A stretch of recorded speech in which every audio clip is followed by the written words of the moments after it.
Como foi que o Padre Pio recebeu os estigmas? Ele contou isso para alguém? Alguém viu?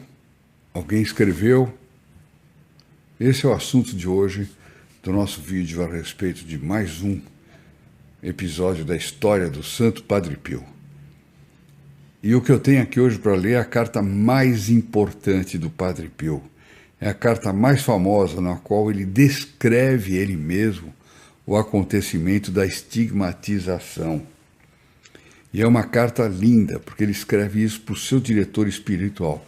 Imagina o Padre Pio, sendo santo, sendo quem era, ele tinha um diretor espiritual. Humildade fantástica. Ele que poderia dirigir todo mundo, no mundo inteiro, né? Mas ele que era o Padre Benedetto de San Marco in Lamis, que morreu em 1942, bem antes do Padre Pio, e que era o ministro provincial dos capuchinhos de Santo Ângelo em Foggia, né? E aí, essa é a carta mais importante que escreveu o Padre Pio, e ela é de uma beleza tremenda, porque o superior dele manda ele descrever o que aconteceu com a questão dos estigmas. E ele escreve isso no dia 22 de outubro de 1918, ou seja, no próprio ano que ele recebeu os estigmas. Então, portanto, ele ainda ia ficar 50 anos com os estigmas. Então era uma coisa novíssima para ele. E ele começa então a carta que eu vou ler e comentar aqui com vocês. Meu caríssimo pai. Não, eu antes de começar a ler a carta, eu vou pedir para todo mundo compartilhar, curtir, tal. Isso é fundamental para o nosso apostolado do Padre Pio. É fundamental que vocês se inscrevam, até para poder ter o seu nome colocado na missa de súplicas do Padre Pio. Nós precisamos espalhar o Padre Pio pelo Brasil inteiro, certo? Isso posto, agora eu vou ler a carta. Não vou interromper mais. Meu caríssimo pai, que Jesus, sol de justiça, resplandeça sempre sobre o seu espírito, envolto nas misteriosas obscuridades da prova, desejada por ele mesmo e diretamente. Olha que elevação de alma. Tinha gente que dizia que o Padre Pio era muito simplório, meio camponesão, não sabia nada, não sabia teologia, não fazia sermão, não deixou escritos.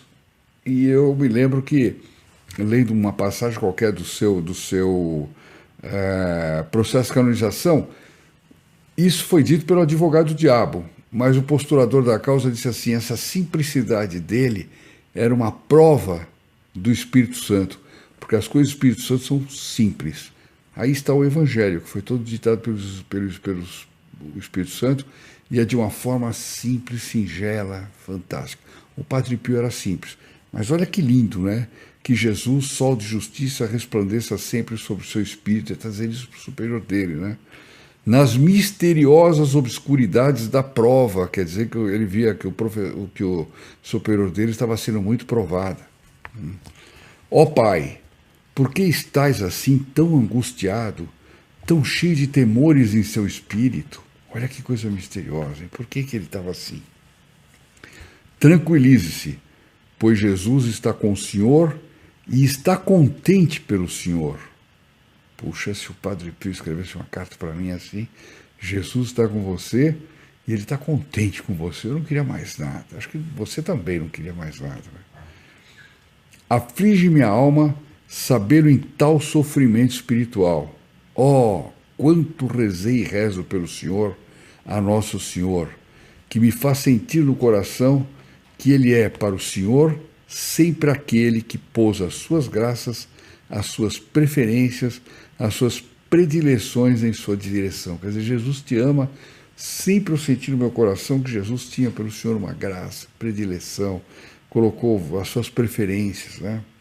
Por que será que o padre, o diretor espiritual dele estava perturbado, provado?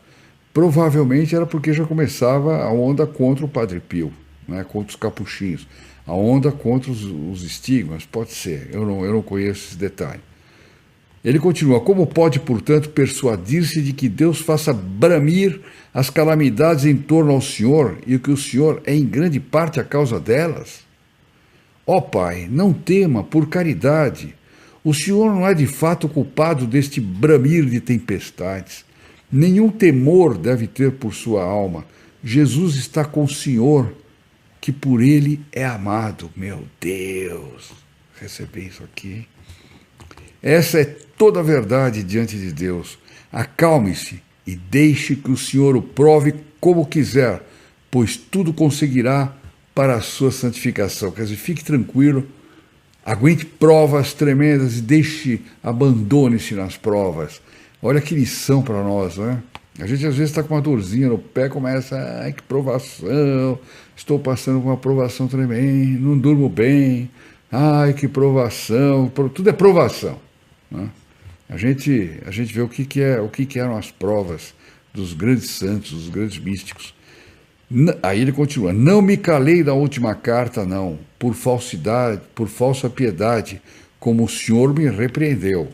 Quer dizer, o outro disse, você devia ter falado alguma coisa para mim, você se calou, né, e repreendeu a ele. Por não o advertir de quanto se vai acumulando sobre o seu espírito em razão da impenitência de sua alma, como o Senhor erroneamente temia. Quer dizer, ele sentia-se que ele estava... A aprovação do superior era que ele era uma alma impenitente e que isso estava acarretando para ele culpas, né? Como o Senhor erroneamente temia, mas calei-me porque não tive força para tal, por recear uma repreensão. Não queira, por caridade, fazer outra injustiça à divina bondade, por recusar-se a abandonar essa falsa convicção. Ele está apertando o superior, dizendo, o senhor está com uma falsa convicção de que tem culpa a respeito de uma série de coisas, etc., como eu digo, talvez a respeito de todo o problema da perseguição que se fazia contra o Padre Pio. Isso é uma falsa convicção, né? O flagelo atual, nas intenções de Deus, é aproximar o seu ser humano da divindade. Não, perdão, é aproximar o ser humano da divindade como finalidade principal. Como finalidade secundária e imediata, é perdoar as perseguições contra os filhos de Deus por parte de outros filhos de Deus, as quais são certamente frutos da presente guerra. Aqui dá a entender um pouco que eram perseguições internas de outros filhos de Deus que deviam estar apoiando e perseguem, né? Como sempre a história se repete, basta alguém fazer o bem, imediatamente ele começa a sofrer perseguição. Não é dos maus, não, é dos bons, ou daqueles que deveriam ser bons, né? E começa a perseguição, é sempre assim. Não tenha medo, pois a iniquidade não chegará a destruir a retidão, mas destruirá a si mesma e triunfará a justiça. Que coisa linda! Olha, isso aqui é profético, ele falando para o superior dele, né? O que lhe posso dizer a respeito daquilo que me perguntou, de como aconteceu a minha crucificação? Ah, agora então é que ele vai responder, porque o superior quis saber. Meu Deus, que confusão e que humilhação eu provo ao ter que manifestar aquilo que vós operastes nesta mesquinha criatura. Como todo santo, ele não se julgava merecedor de tais graças. Então ele começa a contar, na manhã do dia 20 do mês passado, ou seja, 20 de setembro de 1918, né, no coro é aquela parte lá de cima da igreja, onde fica o coro, né, já disse, mas que também é um lugar que se usa muito para oração, os padres ficam lá rezando. Quando a gente sobe numa igreja, eu fui nesse local que o Padre Pio ficava rezando, é maravilhoso porque a gente tem uma visão da igreja lá de cima, muito interessante.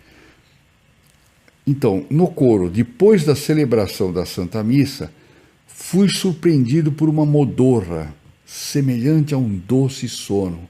Ele sentiu aquela sonolência, né? Aquela coisa doce, mas uma modorra. Todos os sentidos internos e externos, bem como as próprias faculdades da alma, mergulharam em uma calmaria indescritível. Olha que impressionante a graça que ia ser dado a ele, o sacrifício que ia ser dado a ele é precedido de uma tranquilidade, de uma calmaria indescritível, né? De uma modorra, de um sono leve, né?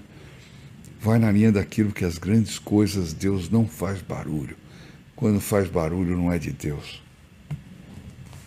Em tudo houve total silêncio, em torno a mim e dentro de mim, quer dizer, silêncio total, fora dele e dentro dele. Sobrevieram-me subitamente uma grande paz e abandono à completa privação de tudo, e um repouso no próprio vazio. Olha que coisa linda, quer dizer, ele teve uma paz e um abandono, uma completa privação, ele não tinha mais necessidade de nada, né? E repousou dentro do próprio vazio. Tudo aconteceu em um instante. Olha só que interessante. Enquanto tudo isso ocorria, vi-me diante de um misterioso personagem, semelhante àquele visto na tarde de 5 de agosto, que se diferenciava deste somente porque pingava sangue de suas mãos, pés e peito. Eu fiquei diante desse crucifixo no couro, né, que foi onde ele recebeu os estigmas. Essa visão me aterroriza. O que provei naquele instante não saberei dizer. Sentia-me morrer e estaria morto se o Senhor não interviesse para sustentar meu coração, que eu sentia saltar do peito. Quer dizer, a tranquilidade, a modorra, toda aquela paz, de repente, foi tomada por aquela sensação tremenda, né? Esse ser que se aproxima dele, pingando sangue, né? E ele dizer que ele iria morrer, o coração dele parecia saltar do peito. A visão do personagem retirou-se. E eu percebi que minhas mãos, pés e peito estavam perfurados e vertiam sangue. Imagine o momento que experimentei então e que continuo experimentando quase todos os dias. Ele escreveu dia 22 de outubro, portanto já ia fazia um mês que ele estava passando isso todos os dias. A ferida do meu peito lança assiduamente sangue, mais ou menos de quinta-feira à noite até o sábado. Olha só, quinta-feira foi quando Nosso Senhor teve a oração do Horto das Oliveiras. Ali começa a paixão do Nosso Senhor Jesus Cristo, os apóstolos que dormem, né, os soldados que chegam, etc. E tal. Sexta-feira se dá a paixão, sábado se dá a morte, é o sábado santo, né, onde a igreja, Nosso Senhor está morto, a igreja está abandonada, sozinha, por assim dizer, não é verdade? Porque ela vivia no coração de Nossa Senhora, basta ter um católico fiel e a igreja está viva, né? Mas ainda não tinha chegado o domingo da ressurreição. Então ele sofria a paixão na quinta-feira à noite até o sábado.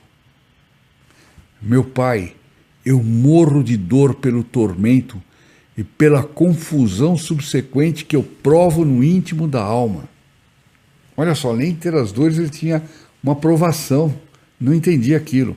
Temo morrer dessangrado, se o Senhor não escutar os gemidos de meu pobre coração e retirar de mim essa obra. Jesus, que é tão bom, concederá essa graça a mim? Tirará de mim ao menos a confusão que experimento por causa desses sinais externos? Ele não estava pedindo para tirar as dores e os sofrimentos. Ele não queria os sinais externos, porque aquilo de alguma forma obrigava ele a ter muito mais humildade, porque as pessoas começavam a ver, a falar, querer saber, levantar curiosidade. Imagina a situação de alguém assim. Deve ser tremenda, né?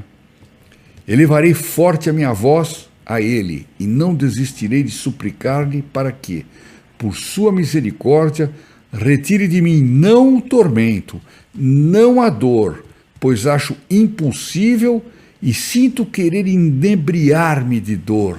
Olha que coisa linda!